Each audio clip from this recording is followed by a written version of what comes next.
Seminario 3. Introducción a la inmunidad adaptativa. Comencemos entonces comparando la inmunidad innata versus la inmunidad adaptativa. Sabemos que la inmunidad innata genera una respuesta inmediata.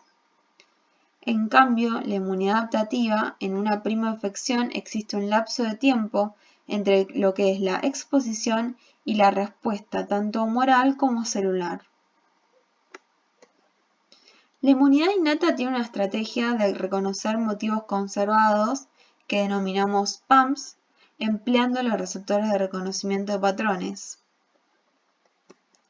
En cambio, la inmunidad adaptativa, los linfocitos reconocen antígenos específicos empleando sus receptores antigénicos. Si tenemos que emplear una analogía para entender estos términos, básicamente la inmunidad innata va a reconocer que, por ejemplo, una persona X tiene 2 ojos, una nariz y una boca, y la inmunidad adaptativa te va a decir el nombre y apellido de la persona. La inmunidad innata no es clonal. En cambio, la inmunidad adaptativa es clonal. ¿A qué nos referimos con esto? Básicamente a que cuando un linfocito T se activa plenamente, el mismo va a comenzar a proliferar clonalmente, generando millones de células hijas que fenotípicamente van a ser iguales a este linfocito T que se activó. ¿Qué quiere decir? Que van a presentar, van a tener en su membrana el mismo receptor antigénico con la misma especificidad, ¿sí? Van a reconocer al mismo antígeno que reconoció este linfocito T en un primer momento. La inmunidad innata no es más eficiente ante subsecuentes exposiciones al mismo organismo, con lo cual decimos que no genera memoria. En cambio, la inmunidad adaptativa genera memoria inmunológica. Dentro de la inmunidad adaptativa tenemos a dos grandes grupos celulares, a los linfocitos B y a los linfocitos T. Los linfocitos B reconocen proteínas, hidratos de carbono, lípidos y ácidos nucleicos. En todos los casos reconocen directamente el antígeno en su conformación nativa. En cambio, los linfocitos T solo reconocen proteínas como antígenos, no las reconocen en su conformación nativa y solamente reconocen péptidos derivados de proteínas antigénicas, presentados por las moléculas de clase 1 y 2 del complejo mayor de histocompatibilidad, expresadas en la superficie de las células presentadoras de antígeno. Dentro de los linfocitos T tenemos dos tipos, los TCD4 y los TCD8. Los mismos va a depender de cuál correceptor tenga, si va a tener el correceptor CD4 o el correceptor CD8.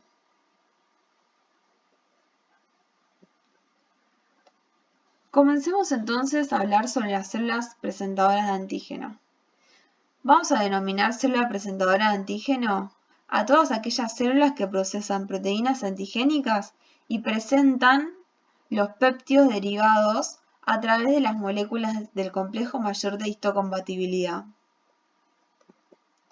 La mayoría de las células del organismo se comportan como células presentadoras de antígeno, ya que cuentan con una maquinaria proteolítica adecuada para procesar las proteínas.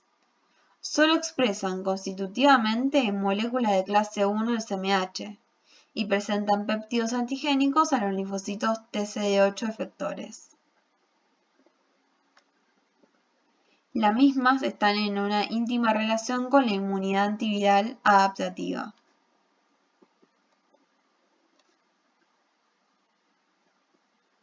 Luego tenemos otra población de células presentadoras, que la denominamos células presentadoras de antígeno profesionales. Son aquellas células con capacidad de presentar péptidos antigénicos a través de las moléculas de clase 2 del CMH a los linfocitos TCD4. Con lo cual, acá tenemos una conclusión que no cualquier célula presentadora va a activar al linfocito TCD4, solamente aquellas que tengan la capacidad de presentar péptidos antigénicos a través de las moléculas de clase 2, ¿sí? además de presentar antígenos a través de las moléculas de clase 1 del CMH a los linfocitos TCD8. Acá podemos ver el linfocito TCD4, ¿sí? Cómo reconoce a las moléculas de clase 2. ¿Sí? No solamente este TCR está interactuando con el antígeno, sino también con el CMH. Ahora, ¿cuáles son las células presentadoras de antígenos profesionales? Las células dendríticas, los macrófagos y los linfocitos B. Comparemos un poco estas tres células. Vamos a comparar la actividad endocítica, las propiedades migratorias, la expresión de las moléculas de CMH de clase 2 y las moléculas coestimulatorias y su función. Las células dendríticas tienen una actividad endocítica muy alta, ¿sí? Siempre y cuando hablemos de las células inmaduras. Las propiedades migratorias van a migrar desde el tejido inflamado al ganglio linfático drenante, ¿sí? Que denominamos órgano linfático secundario. La expresión de CMH de clase 2 y de C80, C86, o sea, las moléculas coestimulatorias, es baja para las células dendríticas inmaduras y muy alta para las células dendríticas maduras. ¿Cuál es su función de las células dendríticas? La activación del linfocito T naive e inicio de la respuesta inmune primaria. A su vez, va a tener acción en la activación de los linfocitos T efectores y de memoria e inducción de la respuesta inmune secundaria. Los macrófagos tienen una alta capacidad endocítica. Generalmente van a permanecer en lo que es el tejido inflamado y la expresión de las moléculas de CMH de clase 2 y C80, C86 va a depender si están activados o no. Aquellos macrófagos no estimulados van a tener una baja expresión de estas moléculas y aquellos macrófagos activados van a tener una alta expresión de estas moléculas. ¿Cuál es su función? Básicamente activación de los linfocitos T efectores, ¿sí? Y de memoria e inducción de la respuesta inmune secundaria. Por último tenemos a los linfocitos B, que su capacidad endocítica es media, no suelen encontrarse en el tejido inflamado y la expresión de las moléculas coestimulatorias también va a depender si están activados o no. Aquellos linfocitos B no activados, o sea, no estimulados, la expresión va a ser baja y aquellos linfocitos B activados va a ser alta. Su función básicamente se centra en la activación del T follicular helper, que es un tipo de linfocito T efector, en los órganos linfáticos secundarios. Fíjense que la única célula capaz de activar a los linfocitos T naive, o sea, los linfocitos T maduros, son las células dendríticas convencionales. Veamos un poco de qué se trata este tipo celular, ¿sí? Las células dendríticas convencionales son células presentadoras profesionales de antígeno, que pertenecen a la inmunidad innata, ¿sí? No pertenecen a lo que es la inmunidad adaptativa. Representan el 1% de las células mononucleares, están presentes en los órganos linfáticos primarios, como por ejemplo el timo, y los órganos linfáticos secundarios. También están en el tejido periférico, ¿sí? Como puede ser en sangre, en piel y mucosa y diferentes órganos. Son producidas en la médula ósea a partir de progenitores mieloides y linfoides. Existen dos estadios, ¿sí? Las células inmaduras y las células dendríticas maduras. Las células dendríticas inmaduras se van a encontrar en los tejidos periféricos. Su capacidad endocítica va a ser alta. La capacidad de procesamiento también va a ser alto. Y la expresión de las moléculas coestimulatorias de clase 1 y clase 2 va a ser baja. La capacidad de presentar antígenos a los linfocitos T naive también va a ser baja y la expresión de CCR7 también va a ser baja, ¿sí? Entonces, estas células dendríticas inmaduras son las que vamos a encontrar en los tejidos periféricos y van a estar endocitando mediante dos mecanismos, ¿sí? Por un lado va a tener una endocitosis mediada por receptores y por otro lado ejercen lo que se denomina la macropinocitosis. La misma no involucra receptores y permite la internalización de antígenos extracelulares y del medio extracelular circundante, a través de la proyección de pseudópodos y la formación de vesículas endocíticas de gran tamaño. Esta actividad se expresa de forma constitutiva, ¿sí? Con lo cual todo el tiempo esta célula dendrítica va a estar enviando pseudópodos, ¿sí? Juntando a todo lo que se encuentre en el medio extracelular para procesarlo. Y por otro lado, como dijimos en un primer momento, puede generar una endocitosis mediada por receptores, ¿sí? Que luego vamos a ver qué receptores posee esta célula dendrítica. ¿Cuál es su fin? Sí, el objetivo de esta célula dendrítica es viajar por la vía linfática, ¿sí? Hasta el órgano linfático secundario y presentarle un antígeno en el marco del complejo mayor de histocompatibilidad a los linfocitos T naive, con el fin de activarlos. Entonces, estas células dendríticas van a sufrir una serie de cambios conformacionales para pasar a ser células dendríticas maduras. Estas células dendríticas maduras las vamos a encontrar en los órganos linfáticos secundarios. La capacidad endocítica ya es baja. ¿Por qué? Porque esta célula dendrítica ya reconoció algo que le llamó la atención, digamos.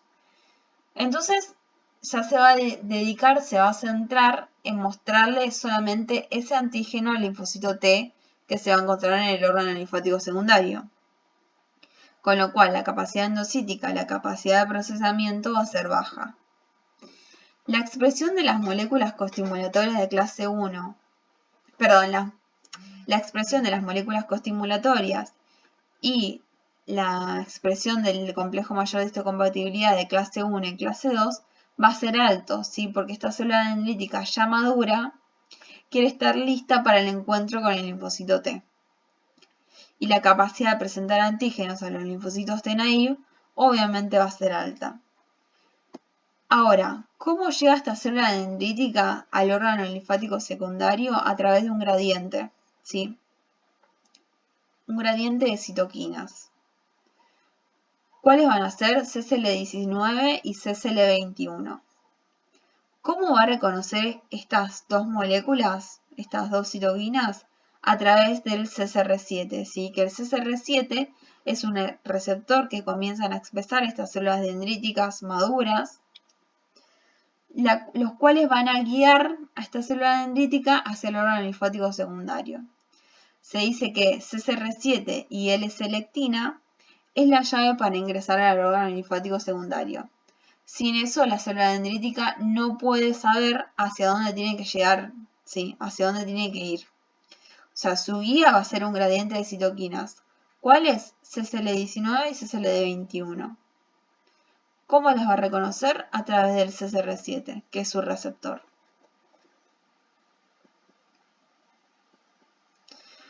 Bueno, acá tenemos una imagen donde nos va a mostrar qué receptores, ¿sí? van a intervenir en esta endocitosis mediada por receptores en las células dendríticas. Tenemos receptores para fragmento Fc de las inmunoglobulinas. El receptor Fc gamma, que va a reconocer inmunoglobulina G, y el receptor Fc epsilon, que reconoce inmunoglobulina E. Luego los receptores depuradores scavenger, receptores para proteínas de choque térmico, los receptores de lectina tipo C, y también posee receptores para el fragmento derivados de C3, con lo cual esta célula dendrítica va a ser capaz de reconocer a un microorganismo que esté opsonizado por el complemento, ¿sí? Recordemos cuál es la molécula que interviene en la opsonización, C3b. Acá podemos observar una imagen que nos cuenta todo este caminito que tiene que pasar la célula dendrítica, ¿sí? Mientras tanto, o sea, mientras que se va madurando. En un primer momento tenemos la captación del antígeno por las células dendríticas. Acá observamos una célula dendrítica inmadura de la epidermis, que la denominamos célula de Langerhans. Lo que va a ocurrir con esta célula dendrítica es que va a perder la adherencia de las células dendríticas entre, digamos, estas células epiteliales. ¿Cómo va a generar esta pérdida de la adherencia? Disminuyendo la expresión de E-caderina. Si recordemos del seminario de extravasación leucocitaria, que la E-caderina realiza una interacción homofílica, o sea, con la misma familia de E-caderina, y permite la adherencia entre las células, ¿sí? En este caso va a permitir la adherencia, o sea, que esta célula dendrítica en un primer momento inmadura se quede fija en la epidermis, ¿sí? Entre las células epiteliales. Entonces pierde estas moléculas de adherencia y va a comenzar a migrar. ¿Cómo va a migrar? Por el vaso linfático aferente, ¿sí? Por la vía linfática. Y va a llegar al órgano linfático secundario a través de la vía aferente linfática, para encontrarse con el linfocito T y activarlo. Ahora bien, ¿qué es el complejo mayor de histocompatibilidad? Son glucoproteínas de membrana y su función esencial es capturar péptidos antigénicos y presentarlos a los linfocitos T. Sería como, por ejemplo, la bandeja, ¿sí?, que necesita este linfocito T para reconocer el antígeno.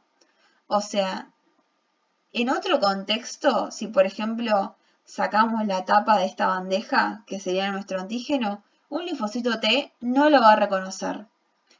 Sí o sí, para que este linfocito T entienda que hay un antígeno de importancia que tiene que reconocer, necesita que esta célula dendrítica, por ejemplo, exprese en su membrana la bandeja, ¿sí?, que sería nuestro CMH, junto con el antígeno. Este CMH tiene tres características, que es poligénico, polimorfo y codominante. ¿Qué quiere decir? Poligénico es que está codificado por varios genes, donde cada uno codifica para una proteína en particular. Polimorfo significa que esta secuencia de genes, y por ende la secuencia de proteínas codificadas, difiere entre los individuos de una misma especie, o sea, a nivel poblacional. ¿Qué quiere decir? Que mi CMH no es igual a tu CMH. Y codominancia se refiere a que como individuos diploides que somos, tenemos un juego de cromosomas maternos y un juego de cromosomas paternos. Y se observó que para cada uno de los genes del CMH se expresa tanto el gen materno como el gen paterno. La especificidad de un receptor antigénico, o sea, el TCR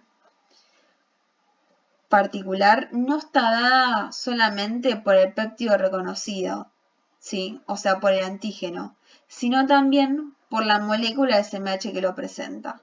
¿Qué quiere decir? Que este TCR no solo reconoce el antígeno, sino reconoce la bandeja en la que se lleva el antígeno.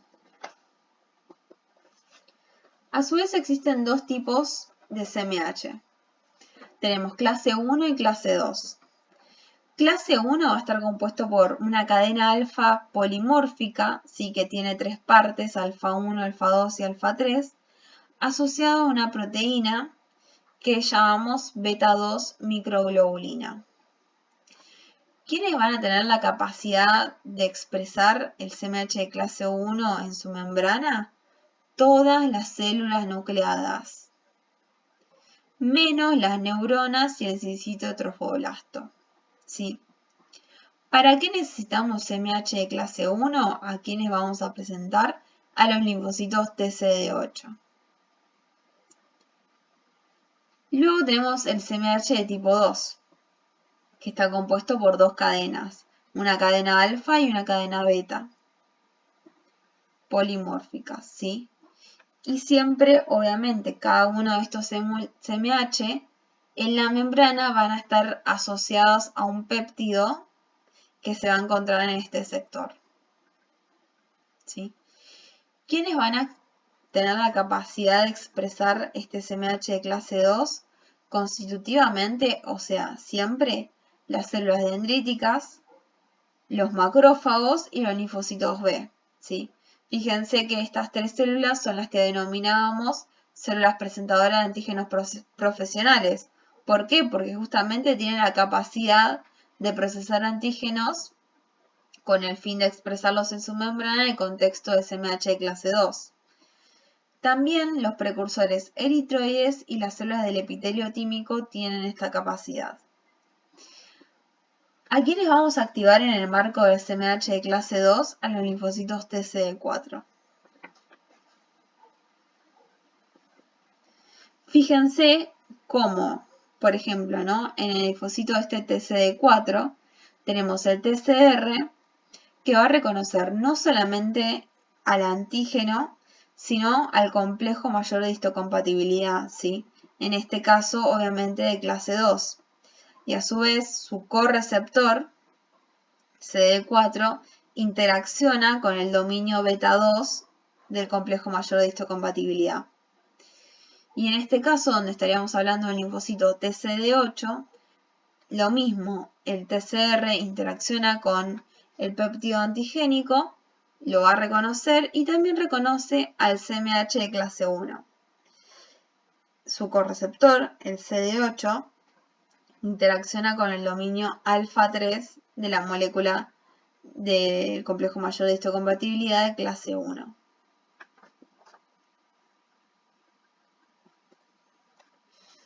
Una molécula que pertenece a la familia del complejo mayor de histocompatibilidad es el receptor neonatal para el fragmento Fc de la IgG, que cumple tres funciones.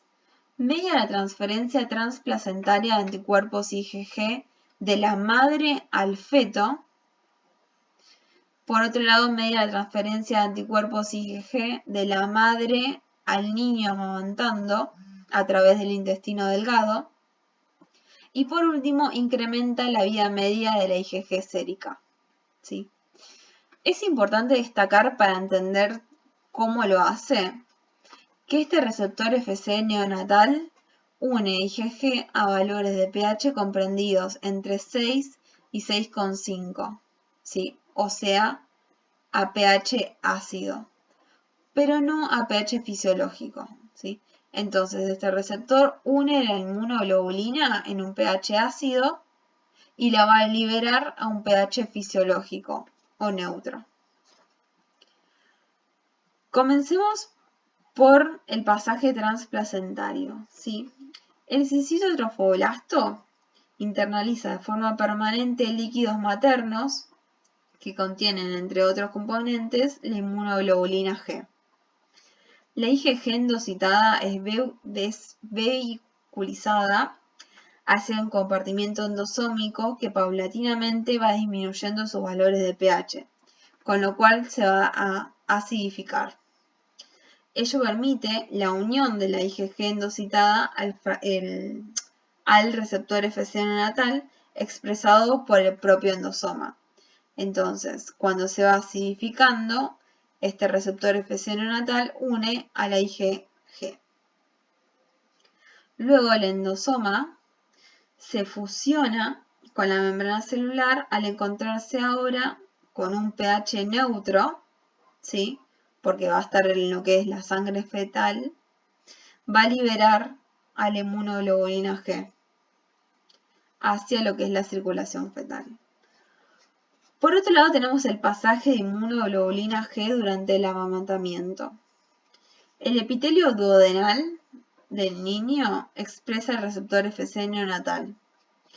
La IgG presente en la leche materna es reconocida con alta afinidad por el receptor Fc neonatal expresado en la cara luminal del epitelio duodenal. ¿Por qué es reconocido? Porque el lumen intestinal del neonato tiene un pH ácido, ¿sí? La IgG es endocitada y traslocada a la cara vasolateral del epitelio, donde, al enfrentarse en un entorno de pH neutro, es liberada por el receptor Fc neonatal y accede a la circulación del niño. Y por otro lado tenemos la función de incrementar la vida media de la inmunoglobulina sérica, donde el endotelio vascular expresa un receptor Fc neonatal y también una alta actividad endocítica que permite la internalización de proteínas plasmáticas, entre ellas la inmunoglobulina G.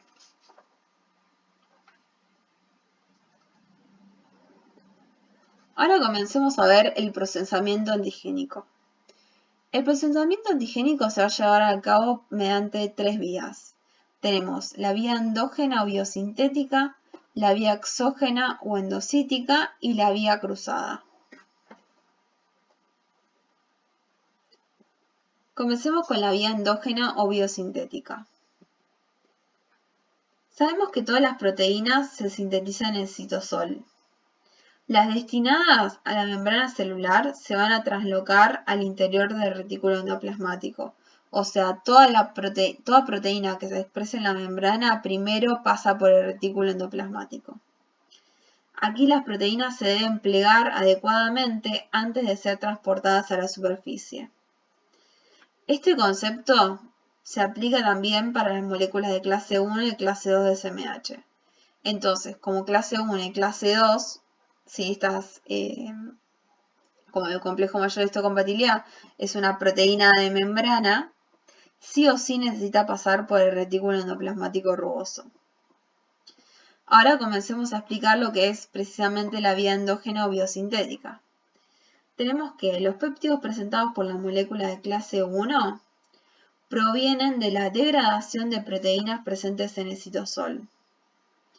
En este grupo deben incluirse tanto proteínas propias como aquellas provenientes de patógenos que se replican o se ubican siempre en el citosol.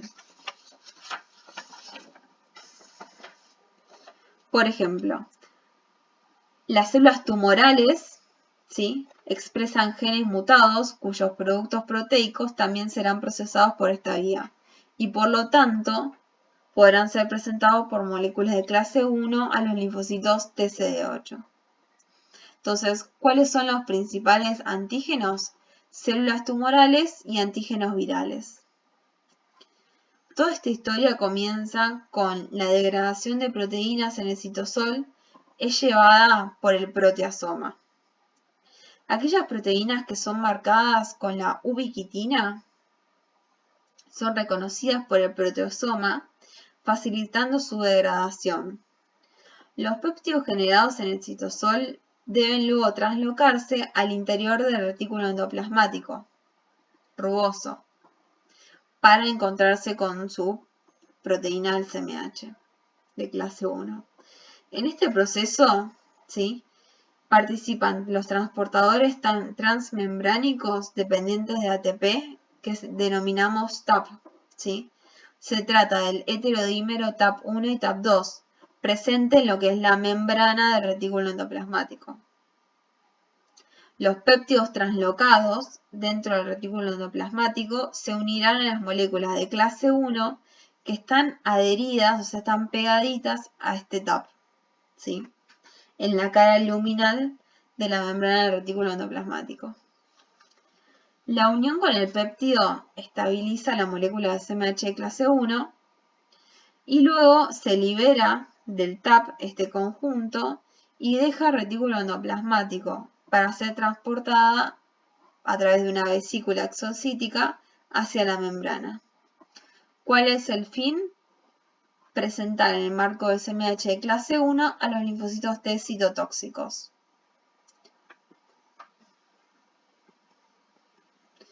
Ahora veamos la vía exógena o endocítica. ¿Qué va a presentar por esta vía? Microorganismos, células apoptóticas y macromoléculas provenientes de bacterias, virus, parásitos y hongos, ¿sí? de la propia membrana celular o de la matriz extracelular, o liberadas al medio extracelular por células lesionadas, ¿sí? Todo este mecanismo comienza con la endocitosis, ¿sí? A través de mecanismos dependientes e independientes de la presencia de receptores expresados en la superficie de la célula presentadora de antígeno. Recordemos que, por ejemplo, la célula dendrítica mieloide o convencional realiza la macropinocitosis, que no depende de algún reconocimiento por parte de los receptores de reconocimiento de patrones, ¿sí? Entonces, este material endocitado es conducido al compartimiento endosomal y las vesículas endocíticas inicialmente formadas se van acidificando paulatinamente y se van a fusionar con los lisosomas. Dentro de los endosomas, estas proteínas se van a degradar y van a dar lugar a la formación de péptidos. Por otro lado, al igual que las moléculas de clase 1 del CMH, las moléculas de clase 2 se sintetizan en el citosol y luego se translocan al retículo endoplasmático. En la luz del retículo endoplasmático se encuentran a su vez los péptidos antigénicos generados por la otra vía, ¿sí? Por la vía biosintética. Entonces, para evitar la unión de estos péptidos a las moléculas de clase 2, estas se ensamblan con la cadena invariante, sí que la vemos en rojo. Esta cadena invariante cumple dos funciones adicionales. Permite el correcto plegamiento de la molécula de clase 2 del CMH y dirige su posterior tráfico hacia los endosomas. Dentro de los endosomas, esta cadena invariante es degradada por las catepsinas, ¿sí? Estas catepsinas están dibujadas como estas tijeritas. Entonces van cortando esta cadena invariante hasta llegar al péptido clip, ¿sí?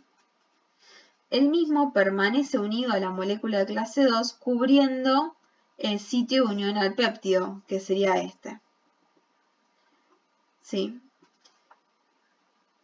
Hasta, ¿sí?, que se produce una interacción con otra molécula que denominamos HLA-DM, que va a conducir a la disociación del péptido clip, o sea, extrae el péptido clip,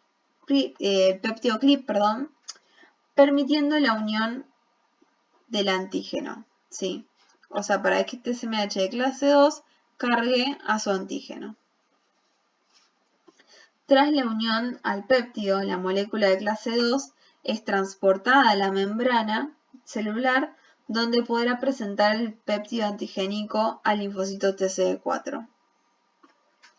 Es importante aclarar que la unión de el péptido antigénico a la molécula del CMH, tanto clase 1 o clase 2, estabiliza esta molécula, ¿sí?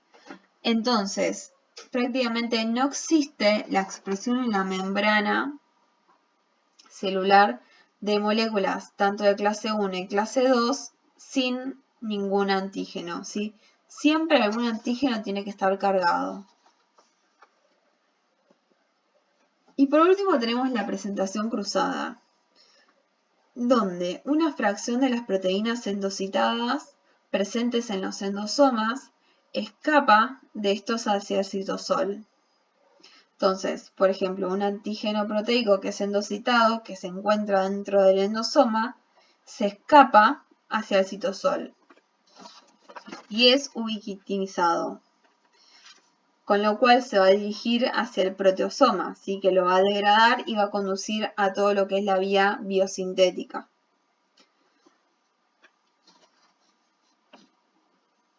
Es un importante mecanismo en la presentación cruzada para la inmunidad antiviral, antitumoral, antiparasitaria, precisamente para Plasmodium y Trypanosoma cruzi, y la inmunidad antibacteriana para Mycobacterium tuberculosis y Listeria monocytogenes.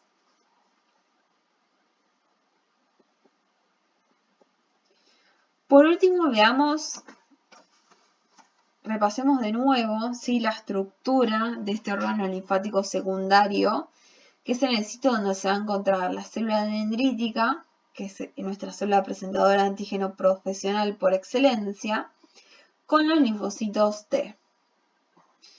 La célula dendrítica va a ingresar por la vía linfática aferente, ¿sí? Dentro de lo que es el órgano linfático secundario tenemos una zona de linfocitos T, que es el área paracortical, y una médula. Y a su vez tenemos un área B, donde se van a encontrar los folículos, ¿sí?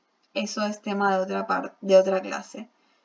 Lo que me interesa que quede con el concepto es que en el área paracortical se van a encontrar las vénulas de endotelio alto, que son las que están señaladas acá. ¿Por qué? Porque el linfocito T naive llega a este órgano linfático secundario, ¿sí?, a través de la arteria, no a través del vaso linfático aferente. Y la misma lo va a conducir a través de las vénulas de endotelio alto hacia el área paracortical, que es el área T. Entonces, estos dos protagonistas, tanto la célula dendrítica ya madura, ingresa por la vía aferente linfática, en cambio los linfocitos T naive ingresan por la circulación general, ¿sí?, por la arteria. Y luego se van a extravasar a través de lo que son las células de las vénulas de endotelio alto, hacia el área paracortical. Bueno, eso es todo por hoy. Luego en la próxima clase vamos a ver cómo se van a activar estos linfocitos T y cuál es el mecanismo de acción de los mismos. Hasta luego.